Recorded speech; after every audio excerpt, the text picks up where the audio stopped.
Me parece que la pregunta no es si la relación entre el presidente Andrés Manuel López Obrador y la Suprema Corte de Justicia de la Nación va a empeorar, sino hasta dónde va a empeorar. A juicio de amparo de la doctora María Amparo Casar, ¿hasta dónde va a llegar este conflicto? Doctora, ¿cómo estás? Muy buenas tardes. Muy buenas tardes. Oscar, creo que es una gran pregunta la que haces, aun cuando estoy de acuerdo con el senador Monreal de que a nadie nos conviene esta confrontación. Yo sí quisiera hacer una puntualización.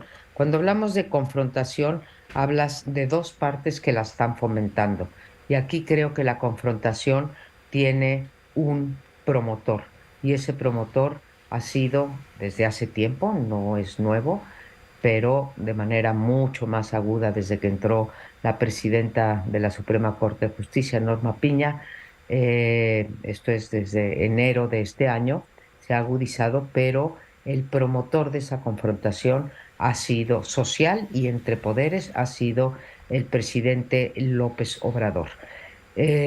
Por ejemplo, cuando dice que confrontamos los medios, no, simplemente nosotros reportamos hechos, reportamos desde actos de corrupción, pasando por ilegalidades, pasando por contratos adjudicados, en fin, lo que se haga pasando por políticas públicas y el presidente ha decidido tener una confrontación con los medios. Pues igual que con los medios, ha decidido tener una confrontación con la Suprema Corte de Justicia.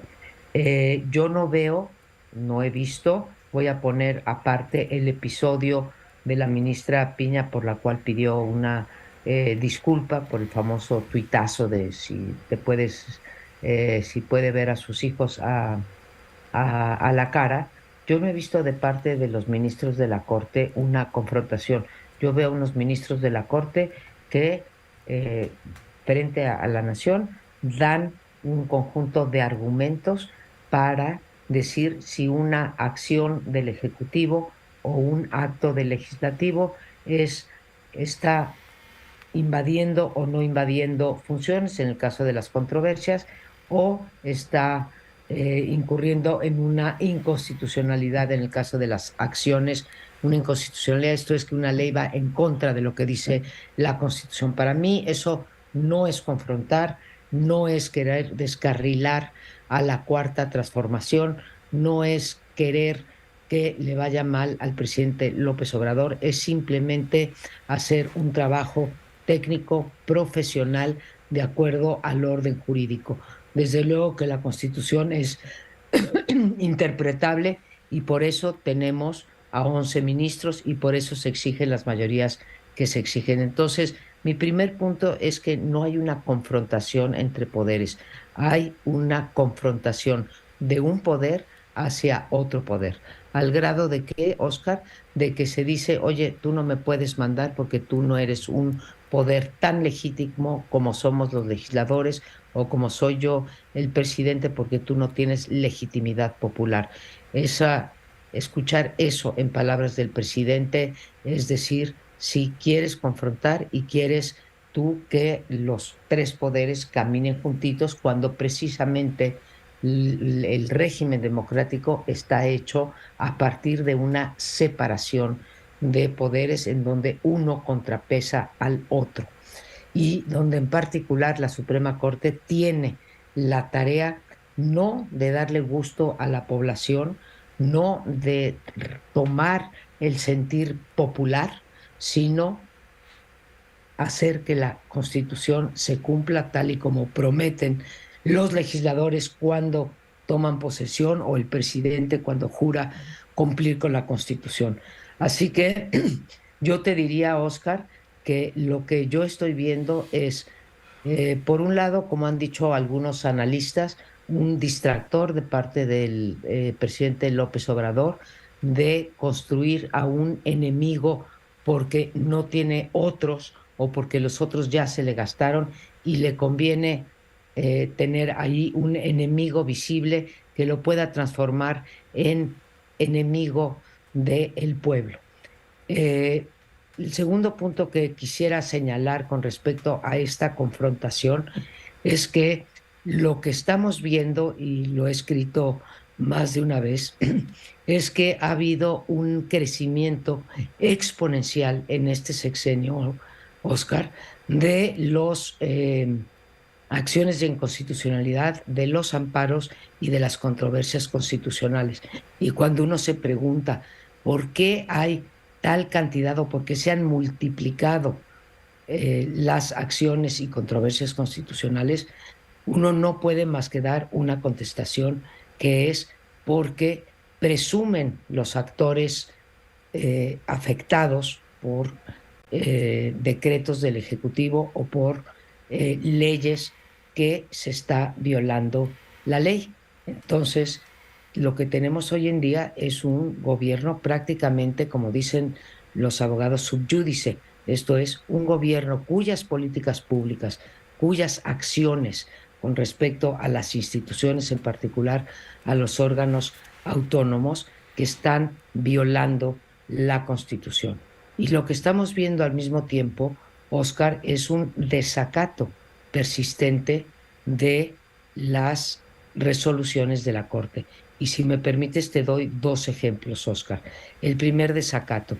Hace ya más de un mes, serán 5 o 6 semanas, que se votó que la primera parte del Plan B, en particular la ley de comunicación social, quedaba anulada por ser inconstitucional. Y sin embargo, esta ley de comunicación social es la que regula que los funcionarios públicos no pueden hacer campaña. Y sin embargo, tú nos reportas, Pepe nos reporta todos los días los actos de campaña de las 3 corcholatas o de las 4 corcholatas, Ujú. de Ricardo Monreal, de Claudia Sheinbaum, de Adán Augusto, de Marcelo Ebrard. Ahí están desacatando una orden de la Corte. Y luego hablan de confrontación. Pues yo me pregunto, ¿quién está confrontando? ¿Quién está violando no solamente la Constitución, sino ya una resolución de la Corte? Pues es precisamente el López Obradorismo. Esto es el presidente y las corcholatas en este caso. Bueno, ¿a qué punto, Oscar? Al punto de que en una mañanera se da el lujo de decir el presidente de la República que hay que votar para tener mayoría absoluta, mayoría calificada, perdón, de 2 tercios en el 2024, o que si no votan por Morena va a desaparecer el programa de adultos mayores. Segundo desacato, en este caso no de la Suprema Corte, pero sí del Poder Judicial, es el INAI.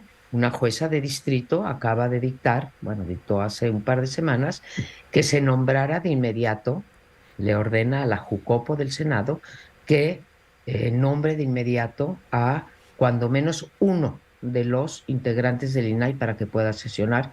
Y esta orden, esta resolución de una jueza de distrito es desacatada.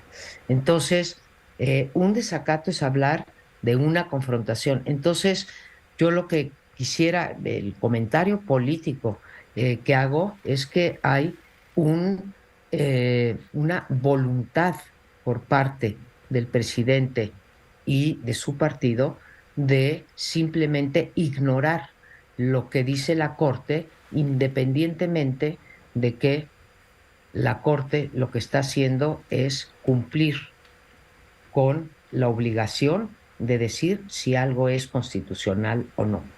Eso es en los hechos. Y en la narrativa es una narrativa también de confrontación al decir que en la Suprema Corte pues son simuladores, defensores de el status quo, eh, bueno, no sé qué tantos adjetivos facciosos, defensores de las cúpulas, Sí. elitistas, oligarcas, corruptos, en fin. Eso es estar confrontando un poder. Yo sí esperaría en un país democrático que este tipo de expresiones, pues no las tuviéramos que escuchar los ciudadanos. O sea, la Corte dicta la inconstitucionalidad y es un órgano de última instancia. Eso es la democracia, y lo que estamos viendo es una conducta absolutamente antidemocrática del presidente. Entonces, después de todo esto que te digo, ¿hasta dónde vamos a llegar? No lo sé, creo que ya llegamos al límite. Bueno, un límite más allá sería intentar desaparecer la Corte. Creo que no está en en el pensamiento del presidente llegar a esos niveles. No quiero ni pensarlo, pero te diría que ya llegamos al límite porque el límite es desacatar lo que diga la Corte. Y ya estamos en el escenario de un desacato permanente. Te pongo otro ejemplo. Esta mañana Sí. dijo el presidente, la verdad, como sabíamos que el lunes iba a votar la Corte, que sí era inconstitucional el famoso acuerdazo que dice que es de seguridad nacional y de interés público, las obras emblemáticas, nos adelantamos y emitimos un nuevo decreto, el del Tren Maya y los 3 aeropuertos y algunas otras cosas. Eh, ¿Por qué hace eso el presidente López Obrador? Porque, tal y como lo supimos el lunes, es inconstitucional, pero no es retroactivo. Así que el acuerdazo del presidente del viernes pasado quedará vigente. Pero a esos niveles hemos llegado. Me cuesta trabajo pensar a qué otros niveles, salvo que sea una repetición de esta conducta del desacato.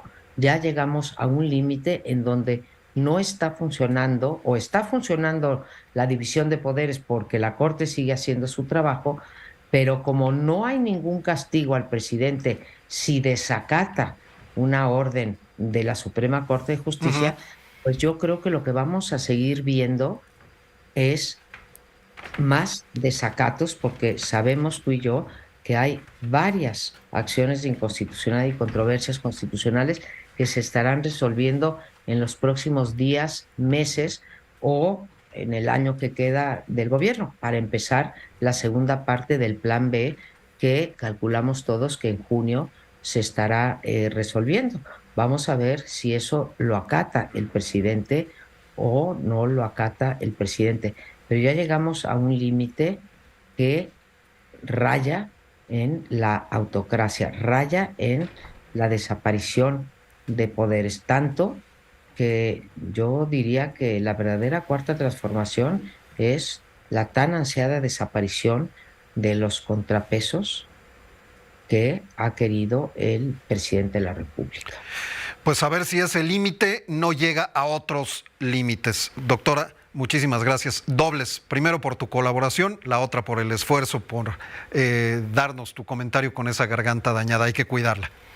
Hay que cuidarla, pero más bien no la tengo dañada, más bien tenía que haber tomado un poco de agua antes. Así que gracias, Oscar, y estamos el próximo martes, sí o sí. Desde luego que sí. Muchísimas gracias. Hasta luego. Es la doctora María Amparo Casar. Permítanos